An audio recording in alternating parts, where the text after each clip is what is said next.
ఇది మా పొలం వెనకాల టేక్ చెట్లు ఉన్నాయి కదా, అవి మాయే, అంతా మాది ఫ్రెండ్స్. ఇంత ముందుకి ఎట్లా అంటే అక్కడ తోట వేసినాం అన్నమాట.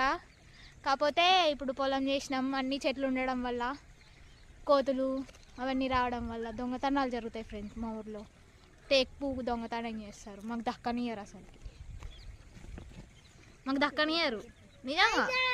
ఇక బతుకమ్మ వస్తే ఆ చెట్లు ఇరగొడతారు, ఇక మొత్తం ఇరగొడతారు. ఇగో మరికి ఆ ఫ్రెండ్స్. అయ్యబు ఎక్కడికి వచ్చినాం? పొలం గారికి వచ్చాం. తాత పొలం గారికి. ఎవరి పొలం దగ్గరికి? తాత పొలం గారికి. ఎవరెవరు వచ్చారు? నేను, మమ్మీ, కుషికు, తాత, లిజి పిన్ని, అత్త, మమ్మీ. వావ్, ఇంకో తాత కూడా ఇచ్చాడు. ఇంకో తాత కూడా వచ్చాడా? అక్కడ ఉన్నారు ఫ్రెండ్స్ వాళ్ళందరూ, కానీ మాకు కనపడరు.